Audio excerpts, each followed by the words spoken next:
Join me as we talk all things true crime.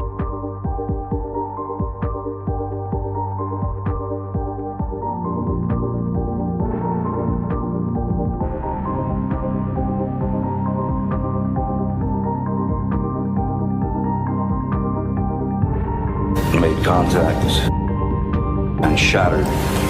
Liberty, a missing 4-year-old. The parents have called in and thus that the mother had went for a walk, came home, now they can't find her, they've been yelling for her. Turn it over to another agency. Let's get some help.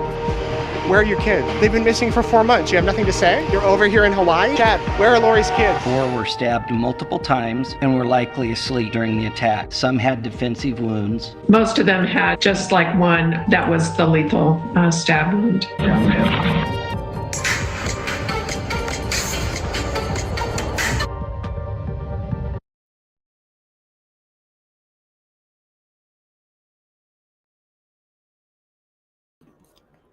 Hello, how's everybody? If somebody in the live chat could let me know that they hear me fine and that the audio is good, I'd appreciate that. Today, we're just going to be talking about the Idaho-4 case. Obviously, we have a lot to discuss with this case still, even though we are still waiting for a trial. The gag order is still in place. And the information that is coming out through these court filings. So good morning. Hi, Harley Ryder, Liz, Shay Benet. It's good to see you. Delana, Holly's here. Hello.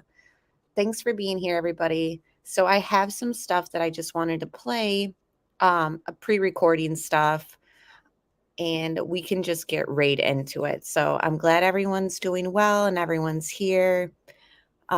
Let's just get into it. So I'll just start playing my pre-recorded stuff, and then it's just going to break down what the defense had filed. The filing went through last week, Friday. So we'll probably hear what the prosecution has to say in response to their filing this week. So I think that things are getting a little bit exciting, even though it is court filings and we kind of have to read through them and process what's being said. It's not just being handed to us like in the media and in an easy format. So I just appreciate everybody being here. And yeah, we'll just get into it. And hello to all my members. Thanks so much. Special thanks to my members. And if you haven't hit like or subscribe, I'd love to have you subscribe and join our live chats, which happen weekly. And then I also put out videos as well. So thanks again, everyone, for being here. I see everyone joining in chat too. So thanks so much, Corey and Lucia, everyone else. Thank you. So let's switch up the screen and get into it.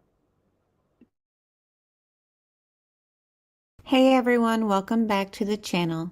The scales of justice are about fairness in court cases. There are 2 sides to every story, and each side of a case or a story must be heard. Each side gets a chance to present evidence or the details about the case. Lady Justice carefully weighs the claims of each side using the Scales of Justice handout. Bryan Kohberger's defense team is doing their due diligence and doing their job in defending and questioning every step of the way of this investigation against their client, Bryan Kohberger, like in all other cases that we've seen. It seems very much that the DNA linking Bryan Kohberger to the crime scene is damning. It's good evidence for the prosecution side. Of course, it's the very thing that the defense is going to question as far as how it was handled.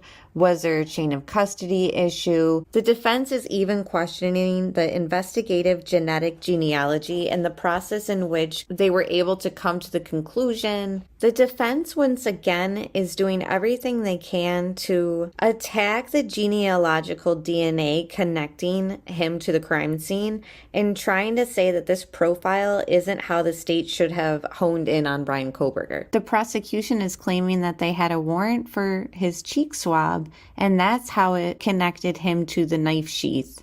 and that they're not even going to use a genealogical connection in court. However, the defense wants all aspects of that process handed over to them, including everything that ties Kohberger and any possible connection within that tree.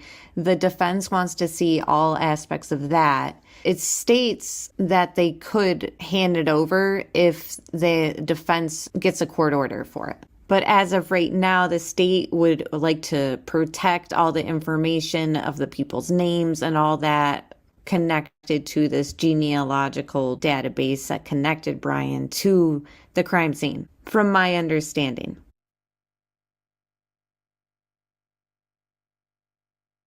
Now, I want to just raise this question because I think that it's important as far as every little thing that's being done. Obviously, the defense team is going to question it. And good morning, Melissa, Jade, and everyone who's joined us, BG, Liz.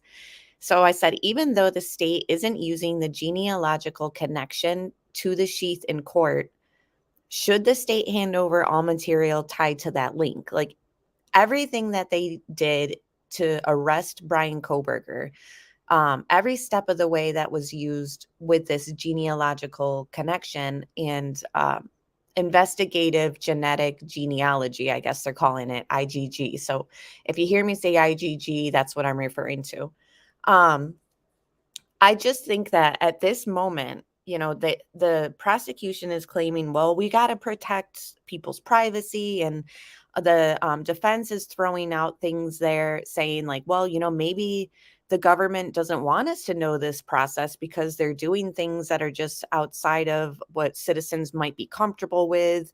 And this all has to do with like your DNA being in a database, or somebody in your family's DNA being in a database, and how they're able to nowadays. This is new technology. This is going to be the future of, cases. They're going to run found DNA through CODIS, and they're going to see what comes back. And then now they're going to use this other IgG method, which is just going to be new technology and a new way that they're going to come to some conclusions and solve cases, which they have already been doing, so this stuff is very new, but it's solving cases. And now here's the question too, in which Tiffany has already answered. She said, yes, they should. They are supposed to turn over everything to the defense. They know that. And that's the thing too, is something like this, even though it has people's privacy and personal information and all that, because it's their family lineage and tree, I think that for the sake of this case, for sure, just be transparent. Let's not cause any reason for the defense to kind of throw out the idea that there's non-transparency or things are being hidden or things are being secretive. I just think that at this point, if the prosecution decides or to fight it, and they want the defense to get a court order. So at this point, I think that the state needs to just hand over everything they can in regards to this, even though that they're not going to use this connection in the trial. I think that the last thing we need is for the defense to kind of use this as an example of, see, they're hiding stuff or they won't hand stuff over, even though like it might not be something that like typically is done or something like that. I just think that the prosecution should just bite the bullet here and hand over everything that they have, because there's just no need for anything to be kind of like misinterpreted or misrepresented as being non-transparent. You know what I mean? So E.E. Caroline says, seems the defense wants to squirm around for a legal excuse to totally exclude the DNA from the scene. It's getting complex in regards to, what came first. Did they hone in on this car, or was it this genealogical link that tied, that made them go after it? But I just think that at this point, it would be in the state's best interest to comply and, of course, hand over everything that they're required to. And this being a new kind of technology and something new that the courts are dealing with, it's just interesting that, the prosecution is saying like, we're not even going to use this at trial. So, and we got people's privacy and stuff to protect. It's just to the point in this case where I just think that it would just benefit the case in general to just hand it over. Like, we just don't need, they're not going to find anything in the information, I believe, that would be like, oh, the smoking gun, like, see, it wasn't my client, it was his cousin. And they've pretty much, it seems to my understanding, come out in this information or in this document saying that, like, it could be a close relative of Bryan's. So, what are they going to do? Go through everyone in his family and see who was in Idaho around that time? I don't know. I just think that why give the defense a reason to kind of make it seem like things are being hidden? You know what I mean? So let me just continue on, and you guys share your thoughts on that as well. Elizabeth says, I think the defense probably is the amount of evidence they have to explain away and cast doubt on. They wanted, of course, absolutely, because their client's DNA was found underneath a victim. It's like at the crime scene, underneath the victim. How are you going to explain that? So the best thing that they can do is kind of poke holes at things.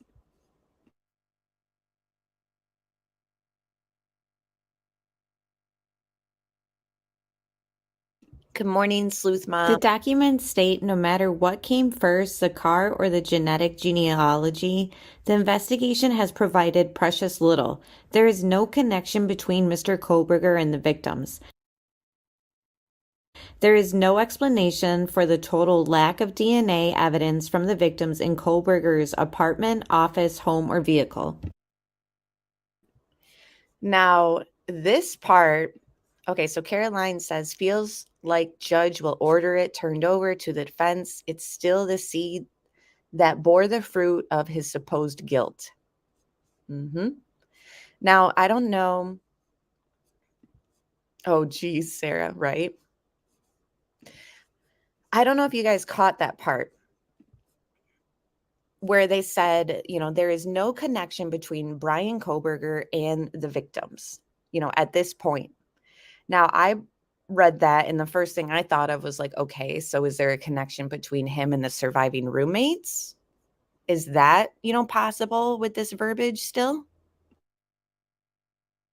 Now, what stands out to me here is just because they're stating that there's no connection between Bryan and the victims doesn't mean that's actually the truth. It just means that so far from everything that the prosecution has given to the defense and everything that the defense has been able to comb through at this moment, because remember, there's going to be a whole bunch of terabytes, all that, the defense is saying that there's no connection to them right now in the investigation, everything that they're looking through, they don't see the connection between Bryan and the victims. Now, as far as no DNA in the office, I didn't think that there was going to be a high probability that he would have transferred DNA or any little piece of DNA to the office. So I didn't think that that stood out on the list as like stunning to me. I was just kind of assuming that already. As far as there being none in the apartment, that is, still kind of shocking in a way, but it's like, what will the prosecution say is the reason why? What will be the reason and explanations that they come up with? What experts will they have on to explain things in their side of crime scene investigations? However, how are they going to explain no DNA of the victims in his car? That's going to be something that the prosecution has to really lay out and explain very well, because that was stunning. That is very surprising. Will the jury find it unbelievable? You know what I mean? Is that going to be one of the things that the jury just holds on to as like, wow,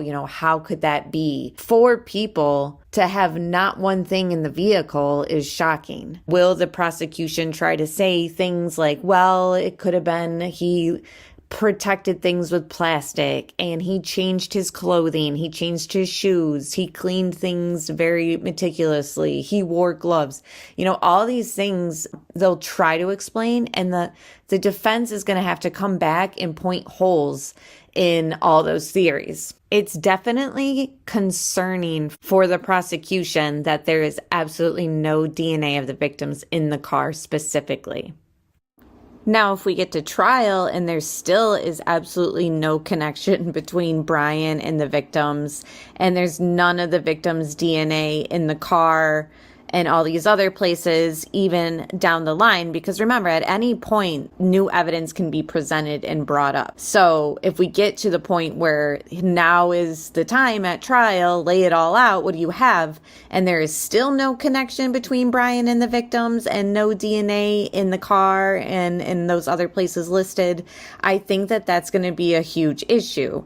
But I don't think that that's necessarily going to be the case. Like, I think that there's still time and things to be presented and stuff that we just don't know about. And even if there's a connection between Bryan and the surviving roommate, so there is a connection between him and the house, possibly. So even though they said there's no connection between Bryan and victims, is there a connection between him knowing maybe even the roommates? Because phone pings and him being seen on camera, all that, of course, could be explained easily with just the fact that he lives in the area and he's a college student, yada, yada. So if it comes down to there being absolutely no connection with solid evidence, beyond just him driving around and pinging at the house, we're going to have some problems. The next problem that it seems the prosecution is going to have is explaining why the defense is using the verbiage of placed. It states law enforcement responding to a 911 call found Madison Mogan, Kaylee Gonsalves, Xana Kernodle, and Ethan Chapin deceased. Law enforcement later found a K-bar knife sheath placed next to Miss Mogan on her bed.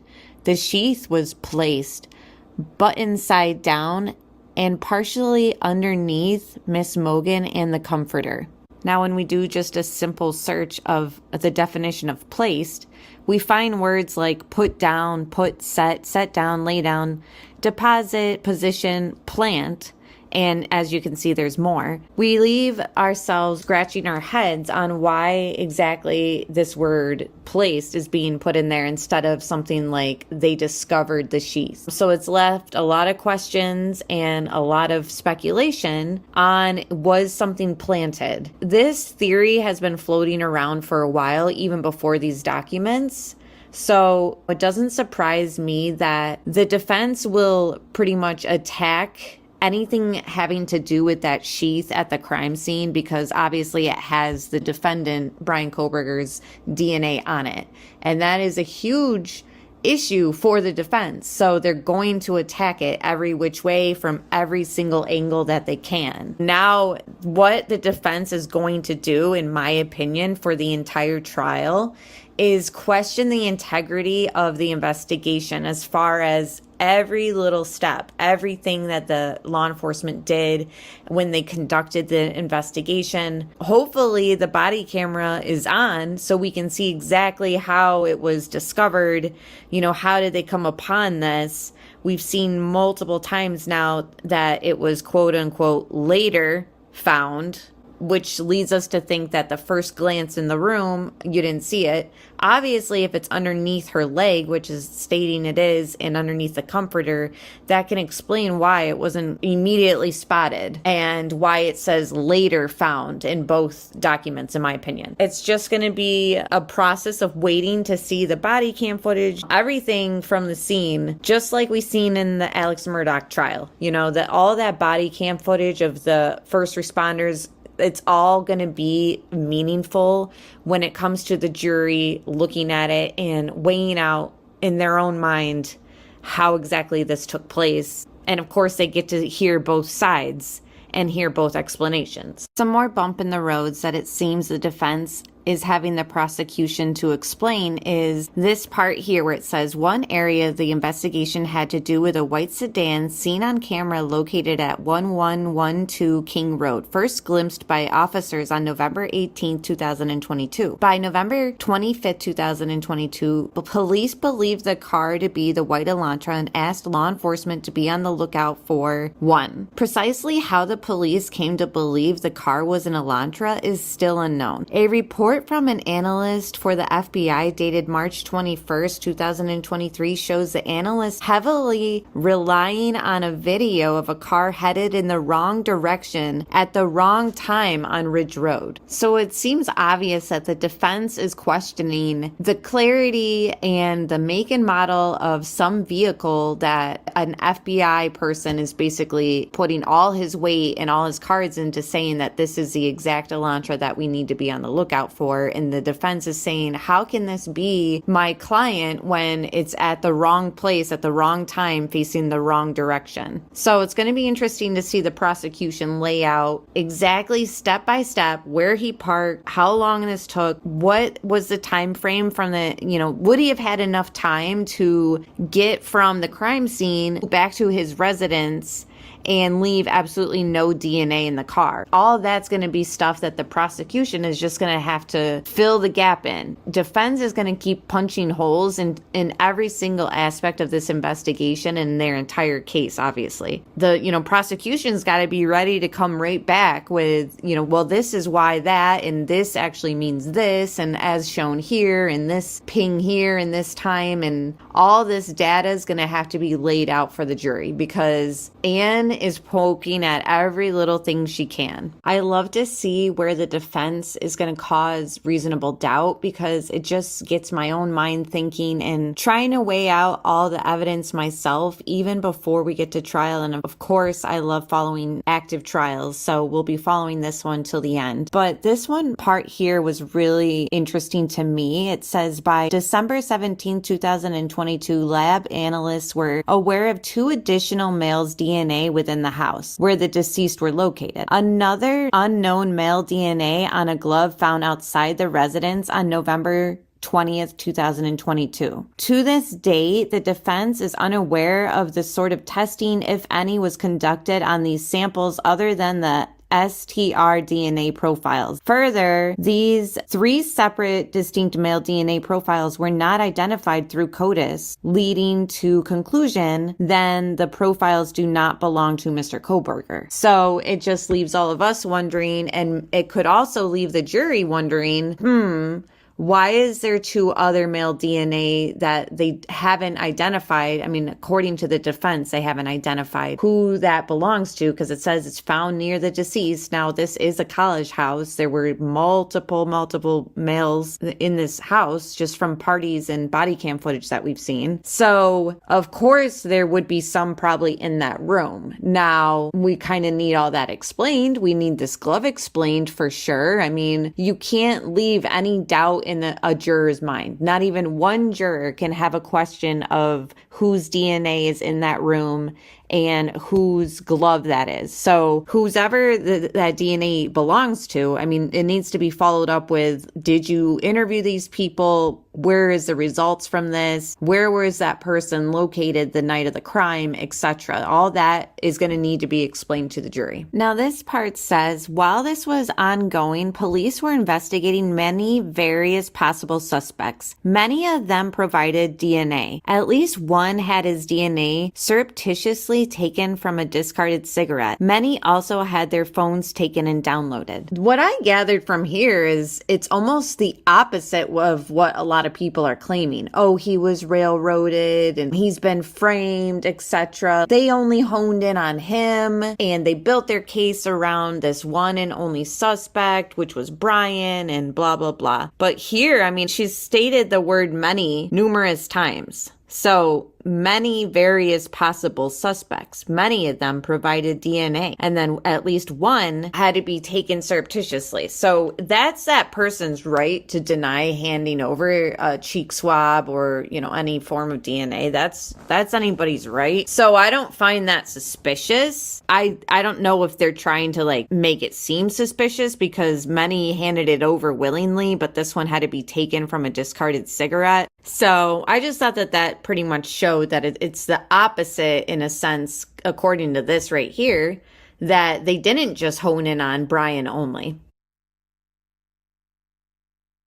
Now, that was just my interpretation of it. Now, I know others are reading that part and they're saying, who are all these many people who handed over their DNA?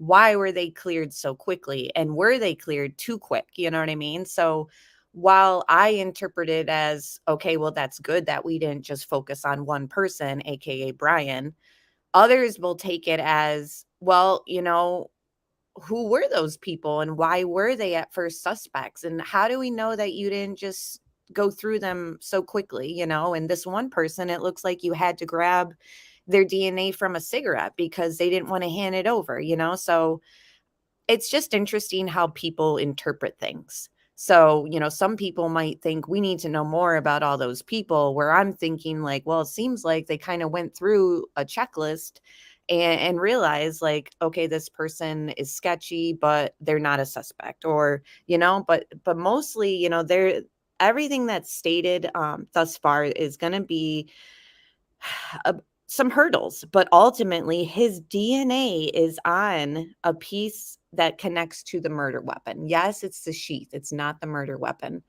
But it's underneath one of the victims at the crime scene. So, what will the jury say? A lot of people are saying like, oh, I don't care if it was there. Like it's been planted. There's been cases where I've been like, there's something going on here. Like I wouldn't be surprised if there's corruption involved, blah, blah, blah. And you know what helps that theory? Present to us, Chief Fry's history and is there a blemish on his record? Pull up all these investigative detectives that are in the files and who were on the scene. If you can show me that they have some sort of history of corrupt behavior and stuff like that could put some weight into that theory for me. But nobody has presented anything that is substantial to me like that. And good morning, Titanium Built. I'm totally open to something like there being a question of something in this investigation, but until I'm presented with that, like I just can't really go there. I have no reason to believe that the sheath was mishandled and that there is a chain and custody issue. I have no reason to think that, but if you can show that to me like in a factual way, then then that's something that could maybe have like you could have a leg to stand on, in my opinion. But nothing like that has been presented. Now, what did you guys think about the theory of maybe there's a connection between Bryan and a surviving roommate? Because it says here like, oh, no connection to the victims. The thing too that it also said was, when it was listing off the places that there was no victim's DNA, and it says, and no explanation of why there is none of the victim's DNA there. This is where the state has the opportunity to say, you know what, you're right. Our experts gone through it. We don't see any of the victim's DNA in his apartment or in his car. But you know what they did find? They found a lot of ammonia, and we found a lot of bleach residue. And, it appears from our investigation and from our stance that like, yes, there is no victim's DNA at this point, this spot, and this spot. But what we do have evidence of is very heavy cleaning. You know what I mean? So we have like a moment for the prosecution, and of course at trial, everything will be laid out too, hopefully, of them kind of explaining these things. And as of right now, they're stating that there's none of that. But like I seen somebody in chat say, I think it was Sarah, like there's still time. There's still time for things to be pulled out, as far as maybe there's lab stuff that hasn't been handed over. I don't know, guys, but I just think that the prosecution will come up with an explanation, and it's ultimately going to be up to the jury if they actually could see that happening. Even in the Murdaugh trial, they found Maggie's blood on the steering wheel, and that was a good seal of the deal. However, the defense, I believe, argued like, well, he checked their pulse. and then he went to the car and called 911. You know what I mean? So that the defense is doing their job here, just like they do in every case. And we just watch both sides. And like we started off with the live stream with the Lady Justice and the scales, like that's exactly what's going on. You know, the jury sees both sides, and in their mind, they weigh the probability of the conclusion and the facts and all that. So I just wanted to, let me see what else I have. I'm looking at my notes. There was question. Oh, that's the other thing, guys, is what time? I have the PCA on my phone, but I'm scrolling through, and hello, Allison, Florida Bass Fishing, Lady Sarah, everyone who's joined. Thank you so much for being here. Now I'm looking through the PCA, and I'm looking to see when they have him arriving back at his apartment in the morning from leaving the scene. Remember, hello, Mama Bear. He's been seen speeding away, you know, on camera. And that's the other thing, is these cameras obviously are creating an issue. From day one, they've created an issue, in my opinion, with the gas station footage. And it's not even the full video. It's just a screenshot. And, you know, they're claiming that that's his car. I'm curious, you know, will these CCTV footages be able to be presented in court? Because sometimes cases don't even present some grainy footage because it's just too wishy-washy. Even if it is the suspect, there's been times, I'm sure, where they've just been like, I don't think that we should add that, or that might not sway the jury in the way that we want, or it might raise questions, because some people see this car and they see it as not an Elantra. Other people look at a car and they say it is Elantra. It's just like in other cases where some people see it and others don't, you know? So it makes me wonder, will they, like, what part of his car forensics will be presented? Is it just going to be CCTV, or do they have like footage on his car, you know, stuff that they've pulled from his computer or whatever, and you know, they're able to track his movements that way and be like, yeah, he was here and he was there, like they did for Murdoch. You know, they did forensics on his GPS of his SUV, and they clocked his every movement just because of that. I'm still looking in chat. Let me know if you see it, where he arrives back at Washington in the morning. Now, is it this page 8 of the PCA? I'm looking on my phone, so it's super small. 1 second, guys.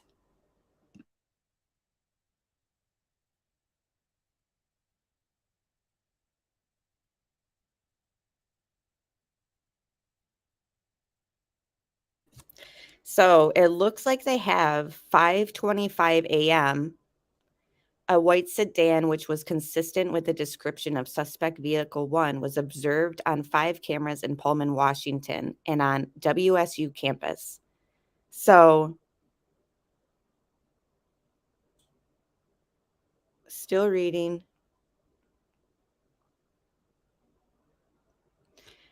I think that they are saying that by 5:27 a.m., he's like at his apartment. What do you guys see in the PCA if anyone's looking? So what the prosecution is going to have to do is close the time gap. You have him leaving the scene at this time. He's arriving at his Washington apartment at that time, and we're supposed to believe that what? He changed his clothes, cleaned the car, and all this stuff. Like, how is there no DNA there? Like, did he strip down before he got in his car? You know, so it's a lot of it'll be interesting to see what kind of simulation or recreation they can do, you know, because he's involved in a very close contact fight with these victims. And there's not just 1 or 2 of them. You know what I mean? There's 4 of them. So how will the state present that in a way, you know, if we get to trial, and I'm saying if there's still no DNA in the car? Because there's been other cases where, like, right before the trial happens, they've gotten something back from the lab and been like, yep, we got this back. And like with the Murdoch case, there was that raincoat that had or no, it was his shirt. something was tested, and I'm sorry, guys. I think it was his shirt that had blood on it, but it didn't show the first time they tested it, but it came back like the second time around when they used the testing of the stuff. And then all of a sudden it was like, oh yeah, they found this on his shirt. That it could be something like that, so exactly, titanium built. Was he up all night cleaning? We have stuff about him cleaning his car like in um Pennsylvania, but it's going to be a huge issue, I think. Well, is it going to be a huge issue even though his DNA is on the sheath underneath Madison's leg? You know what I mean? Like, they will come up with a way to explain it. And Caroline says, why no real pics of the car? Makes me raise a bushy eyebrow just saying. Yeah, exactly. And you know what? While you're on that, let me just switch my screen up because I want to show you guys this again because it's just still bothering me. Like, as far as the car thing, they're claiming at one point, they're claiming that that's his car. And we don't have law enforcement on video saying it, but we have the news reporter from ABC saying Chief Fry told them, yep, that's him. And, it's a lot of things in this case have been held back from us. And it's justifiable because it's ongoing investigation, in the beginning of things before they even found him. And obviously now, like, things are getting serious because of court stuff. Let me switch my screen up.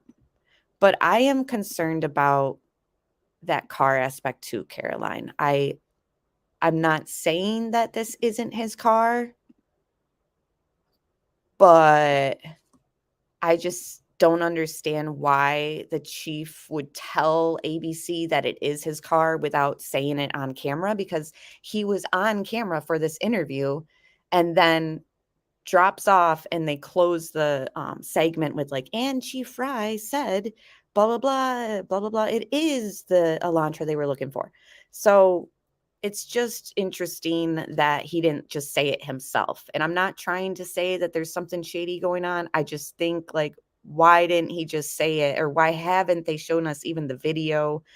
And again, we have no like right to that footage, like as just civilians. Like, we really shouldn't be over here like, I demand to see that. Like, we don't have that right. You know what I mean? Like, if anyone has the rights to see this type of stuff, it's just Kohberger. Like, he wants to know, like, what do you got against me? So, oh, thank you so much, Shay, and thank you, Delana, for letting me know. Yeah, exactly, Callie. How are they going to explain the DNA on the knife sheath? It's going to be interesting. And it seems like they are going to explain it with, it was planted, or how do we know it wasn't planted? Again, I don't know what's leading the defense to say that, what information they've gathered already to think that maybe it was planted, but we'll have to wait and see. And Caroline says, well, Fry said other things that are questionable. And remember, there's been a lot of hush-hush stuff about this case. And again, it's understandable when you use the excuse, well, it's an ongoing investigation and, the public has no right to really see this stuff. But just for my own mind, remember, it's the 911 call, haven't heard it. The 911 caller, even though people have speculated who they think it is and who they're positive it is, they haven't released that information. They haven't told us why they thought it was targeted attack. They haven't told us who the target was. There was other stuff too. I was saying to Shay, if you remember, Shay, what else were we saying was like very hush hush? Let me play this. And again, I'm just wondering why Chief Fry isn't on camera stating this as a fact. And yeah, Julia, he was found in his boxers with glove on, separating trash and all that. That's not suspicious at all, right? And how, even though it is just, oh, it's circumstantial, how are you going to explain it though? Like, what's the deal there? Let me see.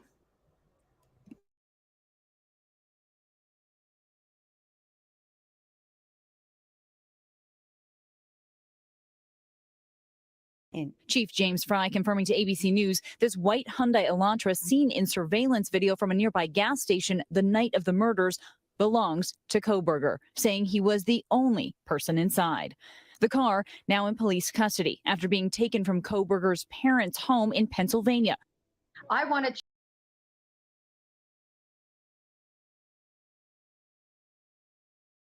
So again, that's in my documentary. If you guys haven't seen it. So, why exactly was Chief Fry like not on camera stating that? I just, it could mean absolutely nothing, and I could just be overthinking it, but just the fact that so many people are saying like, I don't even think that's his car. So how are they saying that that's him? To me, leaves me scratching my head, and I'm like, what if the jury sees it and the jury isn't convinced that it's him? Shay Benet says the unconscious person being a victim unalived and not the roommates, according to the local news. Aaron Snell mentioning a she, right? She was, a female, and then he's changed it to a person. There was a female unconscious, and then he says a person unconscious. That part's in my documentary too. So if you want to see that, there's just a lot of little quotes I noticed when I was editing that I was like, didn't notice this before. Actually, here's this part here. Now, everyone's sort of been questioning, when was this genealogical stuff done, right? What came first, the DNA stuff or the car information? And, when did they have this tip from the sheath that, there was touch DNA on it? And again, that's what's been stated in these documentaries, that it was touch DNA. So this is part of Kaylee's parents' one of their first interviews. It's done over the phone, and it was on November 20th. So the November 20th is when they aired this. So Christy Gonsalves mentions they are reaching out to 23andMe, blah, blah, blah. So it seems as though by November 20th, they had already decided, okay, yes, we're going to reach out to we're going to go the IgG method. So I just wanted you to listen in here, because everyone was wondering like when did they get the tip to send it over to an IgG lab, or when did the FBI start handling it and creating that genealogical tree? From what we hear from Christy Gonsalves on the 20th of November, she had already been told that they were going in that direction. So let's just listen here. This is part of my documentary. It's out on the whole interview is put in there, I believe, but the original one is out on YouTube. I think it was done by Fox. But either way, I have like the parents' first statements from each victim in the documentary. It's interesting to go back and listen. So, and the other thing I wanted to state too is like, we have no reason to believe that things were mishandled. Like, I know that people have thrown out the theory of, okay, so they took the sheath. How do we know that they didn't leave it in their vehicle, before sending it to the lab for days? Because we've seen in other cases that took place. I hate to say it, but there's been other cases where stuff was planted, where stuff was mishandled, left in a detective's car, and then brought to the lab. I've mentioned in the Scott Peterson case, they took her hairbrush from the house and they never logged it into evidence. So it was sitting in one of the detective's drawers. All these things matter, and all these things that the defense is going to look at every which way. However, I do want to add, we have no reason to believe that this wasn't handled correctly. So, even though there's a lot of questions still, I have no reason to really go down the route of, this was mishandled, but there's still time. Obviously, you can't say that. That's just me. But he made a mess, and there's a mess there, and they're going to have to go through that point by point, and that's going to take a lot of time. That's why they reached out to other facilities to help them with that lab work. They do have a mobile unit on site that they said that they're able to really expedite things with this mobile unit. Hopefully they're reaching out to other DNA processing type companies such as like 23andMe to get involved.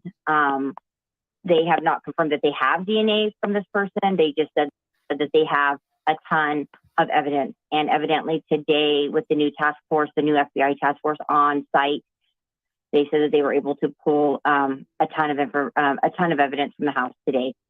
Yeah.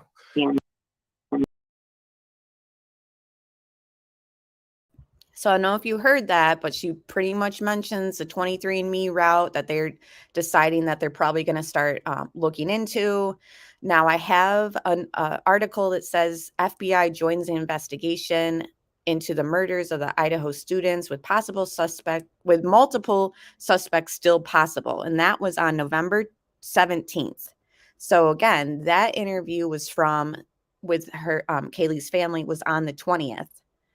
And it seems as though they had already started going in the direction of, okay, we're going to need a genealogical type of testing done with this evidence here.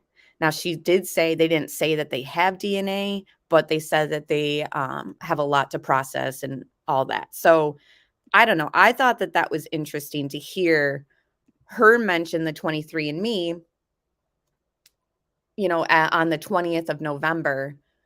So people were kind of wondering like a timeline of when all that was taking place. So I found that interesting. I hope you guys did too. Let me just go through some of my notes and yeah, I'll just pull up a court TV thing from 4 days ago. We can listen to that and then just chat. And good morning, Mel Mac and everyone else who has joined. So what are you guys thinking? Do you think that the new documents have raised enough doubt in your mind, or do you think that the jury will see it as, oh, that's weird? And some brand new details in the Idaho college student murders. Accused killer Bryan Kohberger is a statistical match to DNA recovered from the knife sheath found at the crime scene. Now, that is according to some newly released court documents. A protective order was filed last week that expands on the initial probable cause affidavit. Now, we already knew that Kohberger's father was linked to the knife sheath. The FBI further compared DNA from the sheath to a cheek swab of the defendant and confirmed that it was a match. Now, these revelations come from a protective order filed by the state seeking to protect the identities of Bryan Kohberger's extended family. Many have said that DNA is what will convict the killer. The Gonsalves family attorney Shannon Gray previously spoke to Court TV about the importance of the knife sheath to this case. Take a look. That was a pretty lengthy probable cause affidavit. It's one of the lengthiest ones I've ever seen. But I think they were very, they wanted to provide as much information as they could to establish probable cause, and it laid out a little bit of the state's case, how they might proceed on the case at trial. But there's a lot of still other circumstantial evidence that will be gathered between now and the trial date. You still have 3 other crime scenes. You have his apartment, you have the car, you have his parents' house that all need to be processed for evidence of the crime, and then any other evidence that comes in between now and then. But the probable cause, I thought that, it was well done. I think the biggest piece of evidence that jumps out to you is the DNA evidence on the sheet. I think that's the one piece of evidence that will be hard to explain as a defense attorney on the case. And I couldn't agree more. And it seems like Chet is feeling the same way, regardless of what reasonable doubt they are trying to raise in reference to the car and 3 unknown male DNAs found, near the victims and outside. Those need to be ironed out, though. Don't get me wrong. They got to dot their I's and cross their T's, the prosecution, because the jury, they can't have any type of doubt. They can't be like, well, they never explained whose those were, they better explain it, I just thought this question, or I'm sorry, I thought this comment that I woke up to was interesting, and I want to know your guys' thoughts, because a lot of people are feeling this way, but like we're kind of all concluding like, yes, that's questionable, and hopefully that gets answered. The placement of the sheath being there, like, show me the body cam footage of you guys discovering it, like all this stuff.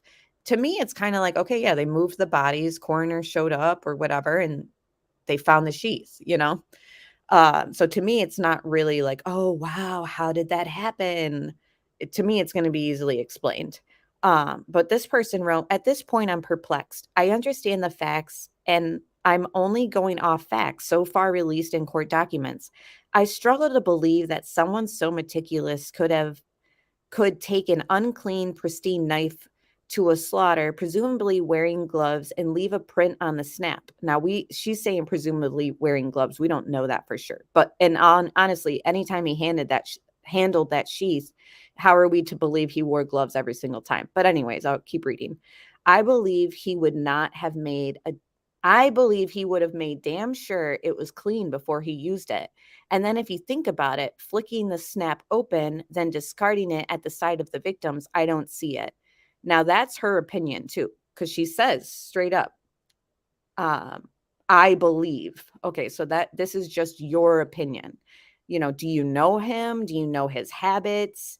I don't think so. So she's just having a hard time believing that this could happen, especially knowing that no further DNA was found in his car, home, office. I think about Letitia Stout and the cleanup she attempted after brutally killing poor Gannon. There was blood everywhere still, and DM made no mention of seeing him covered in it, yet she noticed a lot of other stuff. I hope they have the right guy, because at this point I'm worried he might get the case dismissed when he walks free and sues the hell out of everyone and we see a murderer walk among us. I don't think BK acted alone. I believe he was part of the killings, but I'm beginning to doubt the investigation so far. So, you know, a lot of cases, they have left a piece of evidence that's super damning. I mean, anyone who watches Forensic Files, how many episodes have you seen where they're like, they left a footprint, or as they were walking out, they accidentally dropped this or that, and it had their fingerprint on. I mean, it happens all the time, honestly. I mean, but I can understand being confused about none in the car. That one's really concerning to me. House Huddle, hello. I raise the same questions too, though. With that much blood from 4 victims, especially with stabbing that violently, and no substantial DNA. And that's the thing too, is like, okay, no DNA in the car. All right. Like I said, they're going to come back and be like, well, we did find this cleaning product and we found this chemical that was used and ammonia and blah, blah, blah. You're like, there's still time for them to explain. And the state is just saying like, well, or I mean, the defense is just stating like, well, no DNA was found. And like they said earlier, no connection to any of the victims have been found to BK. But we don't know if there's a connection with BK and the surviving roommates, you know, or with that house in general. Had he been there before and, you know, something arose? We just don't know all that much. Melmac says, I believe there's much more to come that we have no clue about in regards to evidence. I do too. Like, we're just scratching the surface, in my opinion. But I just wanted to read that comment because it is kind of head scratching. But at the same time, we go back to the fact that, well, yeah, but his DNA is found underneath Maddie. You know, it's like on the sheath. And you know that for touch DNA, it only takes like 7 to like 8, not even skin cells or cells for it to be considered like valid touch DNA. Like, it does not take much at all. And it's a science. It's valid.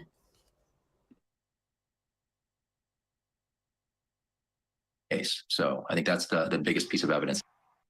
This new veneer is bringing smiles back to millions for less than $30. So you can have the radiant. Now I want to talk a little bit more about this, and I have a prop, and I can't underscore enough just how heavy this is. I have a K-bar knife here. This is the type of weapon that was used to kill those 4 beautiful college students. This is the sheath, and it was on this snap of the sheath.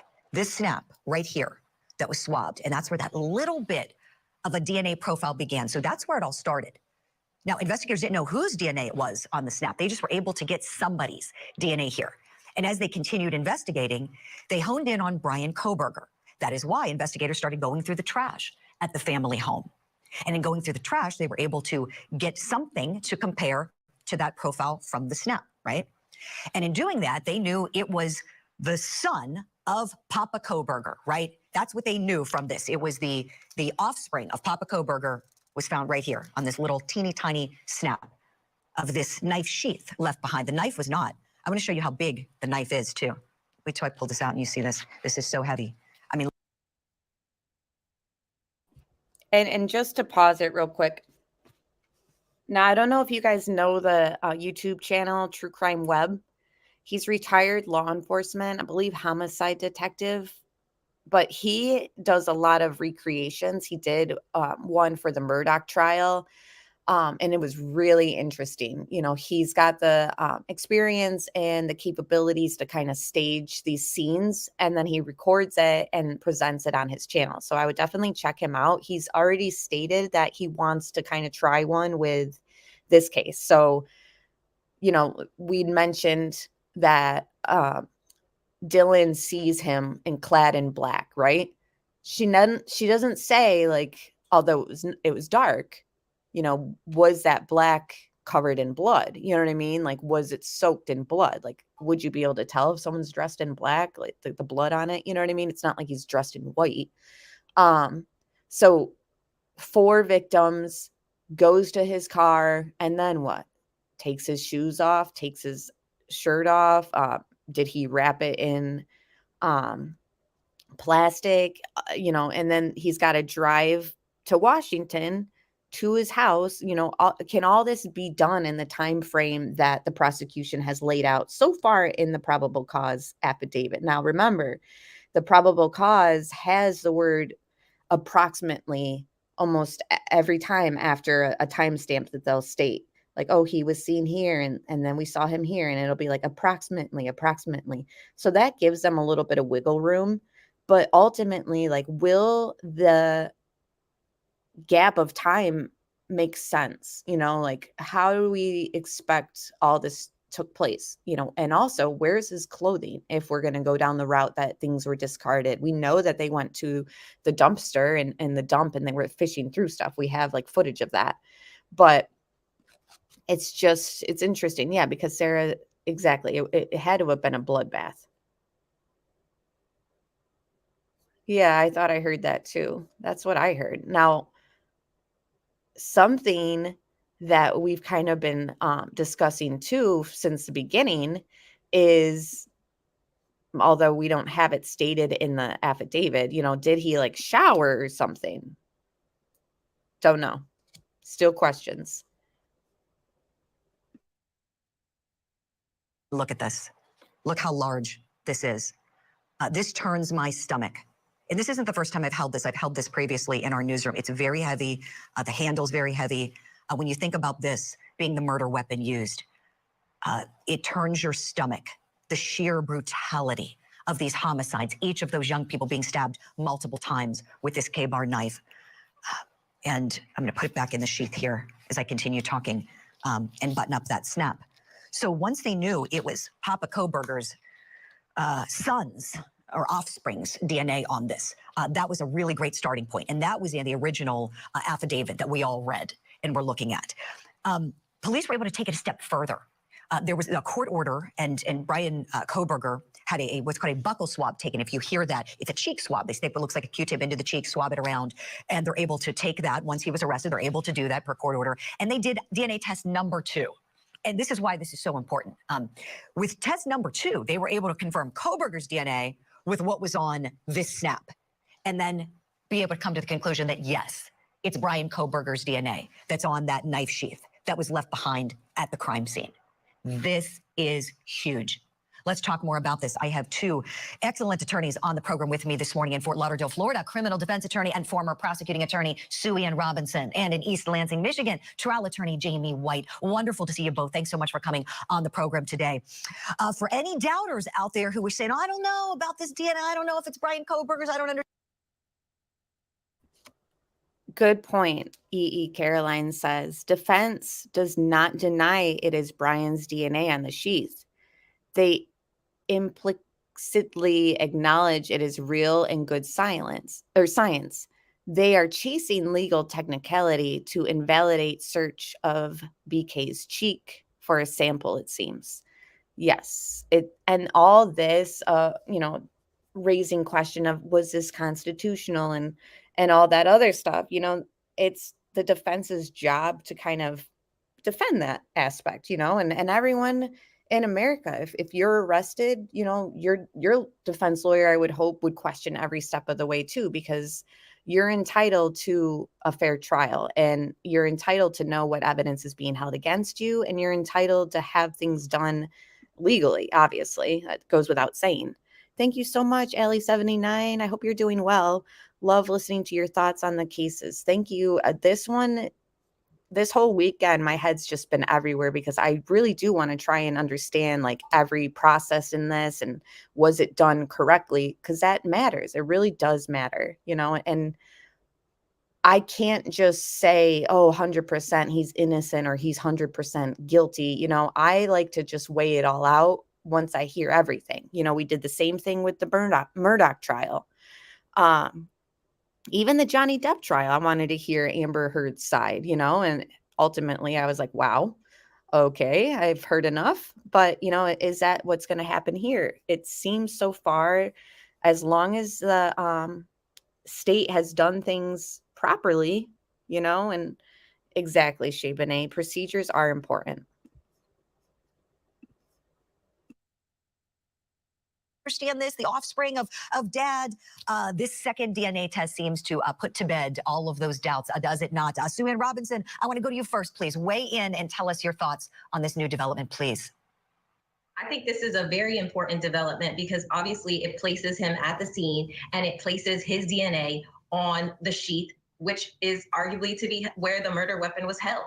And so I think the most important thing for the state to show is that the initial DNA test is part of the steps in that process. Part of the process is initially testing the DNA, then doing the comparison, as you discussed, with the buccal swab from his cheek. And then once that was compared, then that's how they came to the conclusion that Bryan Kohberger was the person whose DNA was found. But I think it's going to be important for the prosecution to explain those steps to the jury. I think that the jury is always hungry and for DNA evidence, for scientific evidence, for evidence that they can look to say, this isn't testimony, this isn't something that we're speculating on, this is not something that we're having to apply our common sense to necessarily. This is a hard, concrete fact.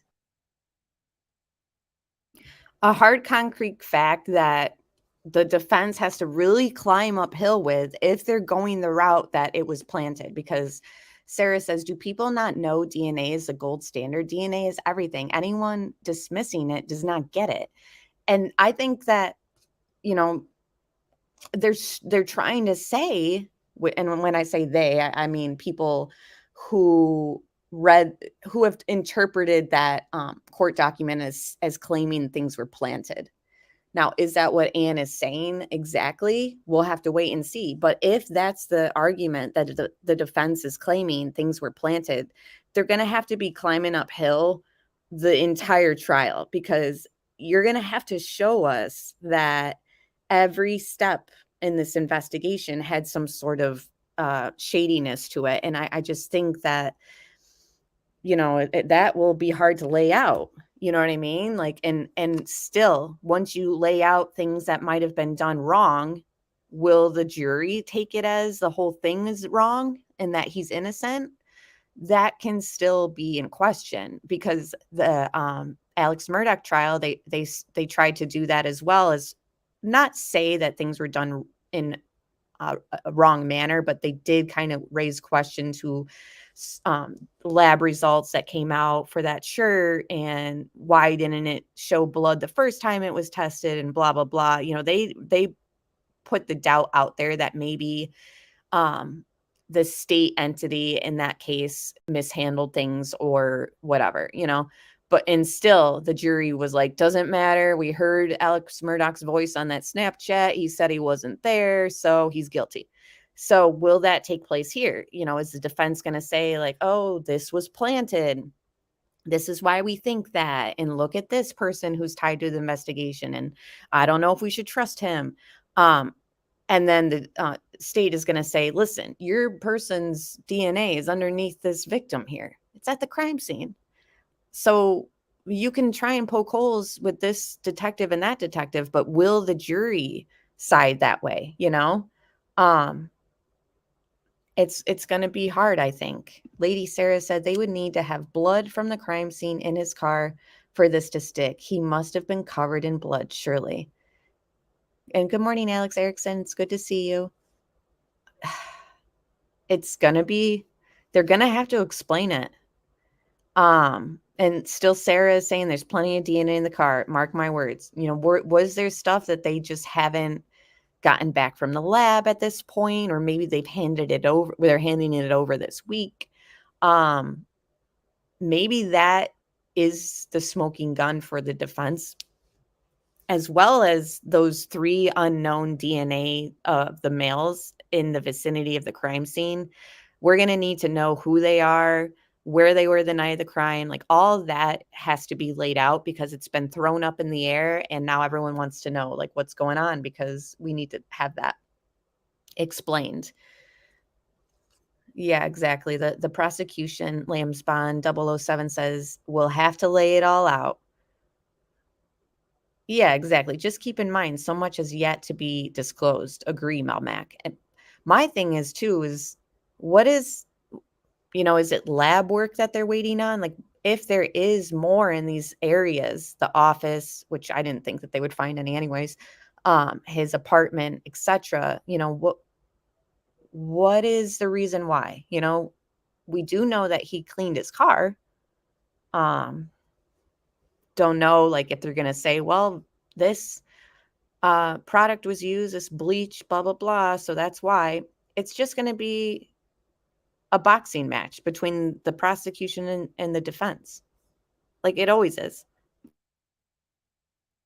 Right, Sue, and well said. And it makes sense when you think about it, because police get the profile initially from the snap, and then they go to the house where Kohberger is. He's their guy. They like him for these homicides. So they start digging through the trash. Well, that trash is shared. It's shared between Dad, Mom, and Kohberger. So they're getting something from that trash, not sure who it belongs to, somebody in the family. It makes sense that they would be able to say, offspring of Dad, that's whose DNA this is, and then confirm it by the cheek swab, the buccal swab with Kohberger once he was locked up and charged, and then say, okay, yeah, for sure, that's what was left behind. I'm going to pull this giant knife out. I mean, it is so heavy to hold.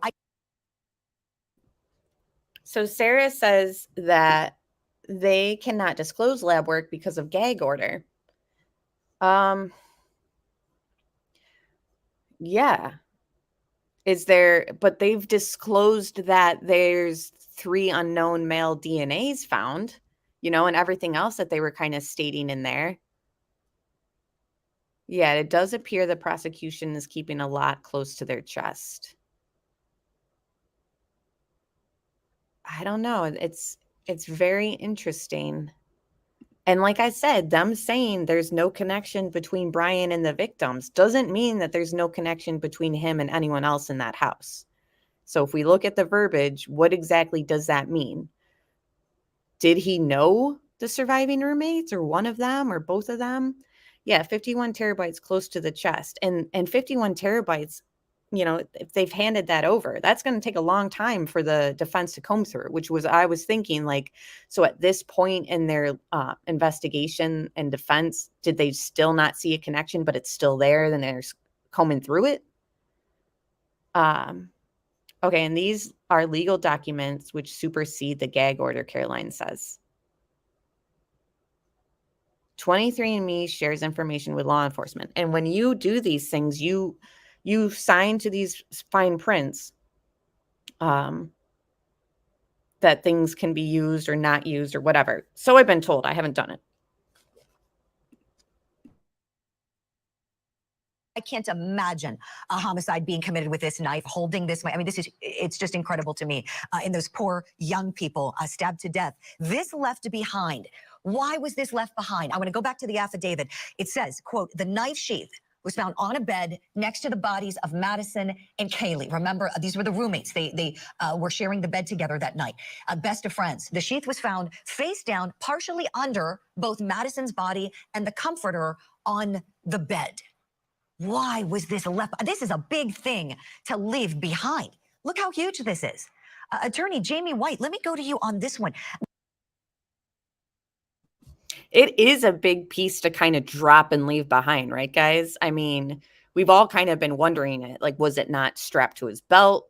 Was it not, or did he carry it in? And in the struggle, it was dropped. You know, so many questions of how that exactly took place. I'm even beginning to wonder, you know, is that why he came back in the morning? Because remember, they say, oh, well, his phone showed that he was back in the area at 9 something in the morning and blah, blah, blah. You know, was he thinking like, oh my gosh, let me park where I parked. Let me retrace my steps a certain way. You know, did he go back in the morning specifically looking for this? You know, that sort of has been in my mind. Of course, that would be super risky. But at the same time, this is damning evidence. You know, anybody who's like, and when did he realize he didn't have it? You know, he leaves 2 surviving roommates there untouched, and he speeds away at the scene, they're claiming. So did he see Dylan and he was wounded, so he left? Remember, he stops at the grocery store the next day. We don't know what he's buying. Was it first aid material?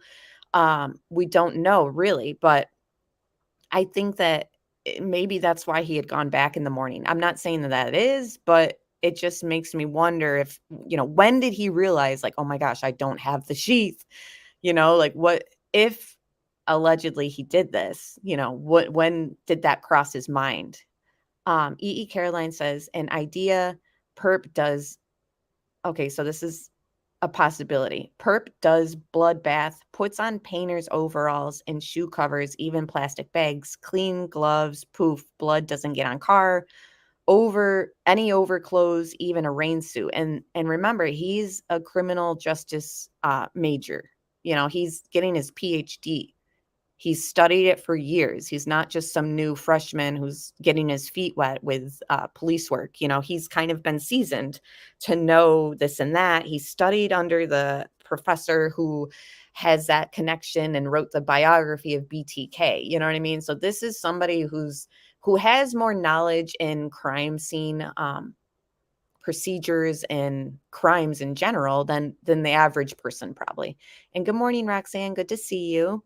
So did that play into him, you know, protecting the car? Like I said, maybe he's put plastic wrap on it, or, you know, I just think that the state is going to have to explain it, and maybe do a recreation, or, you know, it's going to be interesting. Will they decide not to do the recreation because they know like, oh, this is going to be hard to kind of prove for people, and you know, we have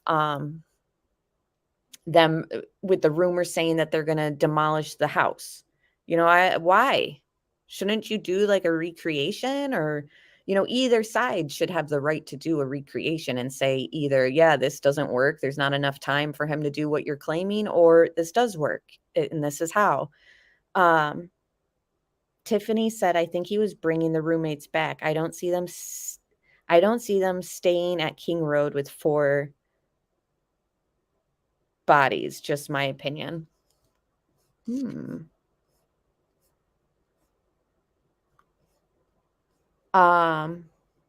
Just going through comments, guys. Thank you so much for your comments.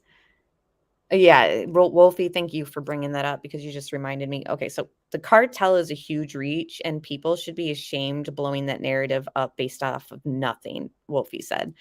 And, you know, then I hear, well, we're basing this off of Xana's mother has addiction issues. Who cares? You're basing the cartel theory off of the fact that one of the parents has addiction issues. To me, that really is shameful. And it's exploiting Xana's mother's addiction for clicks and views. Now, I've seen someplace, I won't name the channel, but they shared a clip of somebody on Law and Crime speaking about the cartel in America and its reach. And like, I'm obviously not ignorant to the fact that like there's a presence of them in certain cities in America. They've come out and said it and proved it. This segment was talking about that, the cartel, but the YouTuber put on the title Idahofour Cartel Theory or something like that. The segment had nothing to do with Idaho, but it was talking about the cartel and how it's dangerous in certain cities, blah, blah, blah. And they linked it to, gosh, I can't remember the county. in New York, but it's where Binghamton, New York is, the county that Binghamton is. And they were comparing the YouTuber, not Long Crime clip. The YouTuber clipped this clip that the guy was talking about Binghamton, New York area, and saying the YouTuber was trying to say, like, see, it's in the US and it says it right here. Hello, Binghamton, New York is a little bit different than Moscow, Idaho. So I just thought that that was very irresponsible for that channel to put that clip out there and then title it Idahofour Cartel possibly, or Theory Possible, or something like that. And it's like, that's not even what this Long Crime person was talking about. They weren't talking about Idahofour. It's just, I couldn't believe it. And again, I'm not ignorant to the fact to know that the cartel has a presence, but how are you going to compare Moscow, Idaho to the area where Binghamton, New York is? It just doesn't equate. But anyways, let's carry on, and then we're going to close out for the day. And thank you guys so much for being here. I really appreciate your guys' comments. Hit like and subscribe if you haven't done so. This is one of those stunning things. Somebody goes to do 4 homicides and they leave behind this with DNA. Do you think that's going to be a tough fact for prosecutors, or perhaps a helpful fact, because we know we got the DNA on this? Yeah, so I think that, what we're going to hear from the defense is that they're going to concede the DNA evidence. I agree with Sue Ann that there's going to be some challenges to the testing processes. We see this all the time, but the evidence is overwhelming. And, the science is so good now that even if it is a relative, it's very easy to distinguish who the actual contributor was. As far as the defense is concerned, their only reasonable, logical play at this point is to concede that the DNA was on the sheath, but in some fashion it came into the possession of some other individual. I don't believe that's a reasonable or rational, explanation, but I think that's the only place they can go. As far as why the sheath is there, the thing that troubled me about this case early on, Julie, was 4 people murdered without, it appears to be without much of a defense put up by anybody. And then there's a lot of reasons for that, but at the end of the day, you have to believe that somebody did something out of fear and ultimately led Mr. Kohberger to leave that sheath behind, because to your point, no reasonable person would do that, in light of the fact that this was clearly a planned out home invasion, homicide, and other potential crimes. Right, Jamie. Taking a step further, I keep thinking about this guy that we know was wearing gloves when he's back in PA, wearing gloves when he's touching his own trash. I guess the joke's on you, Bryan Kohberger, because they got your DNA and matched it to this knife at the crime scene. But I mean, he was being so careful wearing the gloves around, but leaving this behind. This is just, it's one of those things. I wonder, Sue Ann, was this guy so cocky that he might have done this on purpose, thinking I'll never get caught? Everybody says he was arrogant. He thought he knew it all. He was that kid in class. I'm sure you and Jamie had that person in class, in your law school class, who would think they knew the answers better than everybody, think they were smarter than everybody. They said that was this guy. And if he did do what police say he did and plotted this out and methodically was stalking these people and following them and going to the house and had made 12 previous trips to the house, you think he'd be more careful. Sue Ann, last word here, please. Yeah, I think there's always the theory and there's always the plan, and then there's actually in the heat of the moment when it's happening. To me, him leaving behind the sheath, or the idea that he left it behind, shows that obviously, as Jamie said, there was a moment where there was a chaotic scene where it wasn't probably going according to the way he planned, and he lost track of the sheath. That's what it would demonstrate to me. If I was a juror, I would say there was obviously something, a moment or a span of time where there was a chaotic issue that took him off of his plan or caused him to leave it behind because things weren't going according to how he probably planned them out. Right, Sue Ann, right. And I wonder also if he wore gloves when he allegedly committed these homicides. Police say he murdered these 4 people. I wonder if he had gloves on at the time, because the only place on this little tiny snap, which makes me wonder, the way in which this was handled prior to it going to that home that night. And I have so many questions still, but this is a big piece of information coming out today with investigators doing that second test to confirm that it is in fact the DNA of Bryan Kohberger found on the snap on the knife sheath. It looks just like this K-bar knife I've got in my hands. This is crazy, and All right. Well, pretty much the conclusion for me is, how are you, if you're going to go the route of, oh, this was planted and this isn't a legitimate investigation, this wasn't done legitimately, they're going to be in for an uphill battle. We're all going to be here watching it. We're going to watch each side. And for me, I'm going to weigh it out in a fair, reasonable manner. I can't deny the fact that Bryan's DNA was on the sheath and it was found under the victims. I mean, you just can't dance around that. If I was a juror, to me, that's pretty solid from everything we know so far. And remember, we're going to find out so much more. At this moment, that is pretty damning. If I'm a juror and this is all the information they had, I'd still be like, I want to know who those unknown male DNAs were. Like I'm still kind of like, well, I need that answered. I need to know. And this car issue, what exactly is the map of the route you're claiming the prosecution? What exactly is it? Show me exactly what movements he made, the time that you're claiming. How did he get no DNA in the car? Again, that's if there's no more evidence presented. I'm assuming there's going to be much more evidence presented in regards to lab work and all that, because I think that there's still a possibility, because I know that people are saying like, well, the lab work should be back by now. I think there's a possibility that it could be sort of like the Alex Murdaugh trial where they tested it once and they got this result, and then they had another test go through or another expert or something, and they found this or that, so I think that there's still time and room for that. They're running out of time, but either way, I think that the trial is going to be pushed back. There's no way all this is going to take place in October in my mind. I don't know how you guys are feeling, but yeah, I'm ready for the trial so we can get all the info and have a better idea of things. And I want that body cam footage. If it gets to, and I'm not going to say that this is taking place, because that's the thing. I'm not going to try to cause chaos or fear by claiming, how do we know that the body camera was on? How are we going to see the crime scene? Like I'm just going to assume that everything's transparent and everything's done in a kosher manner before I go down that route.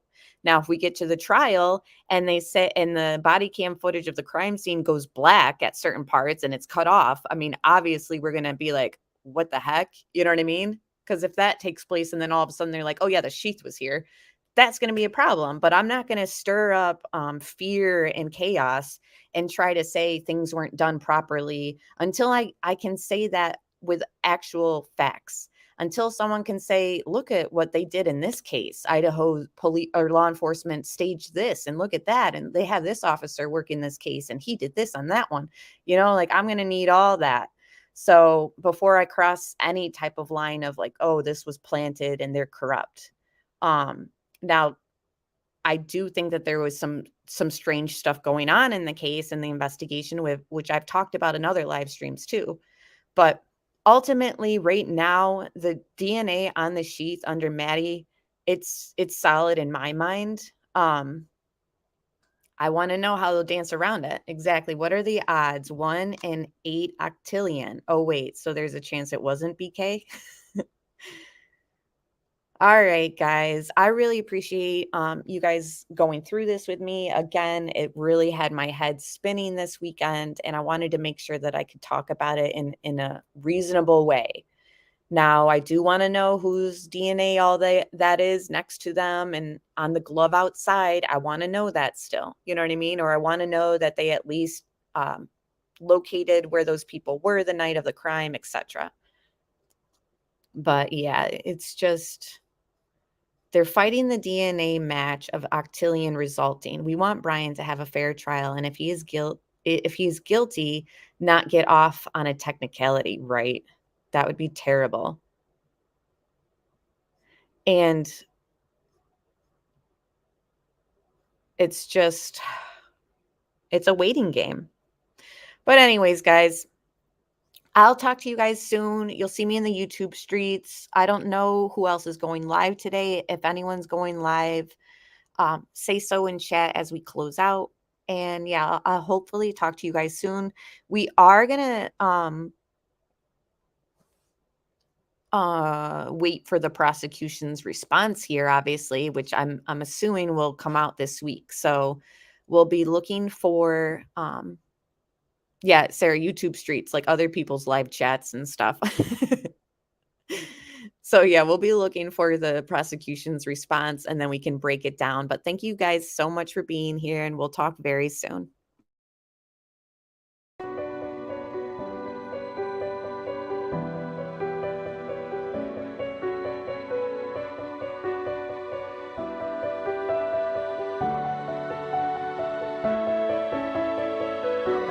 Thank you so much, Kay and Ellie79 for the donation as well.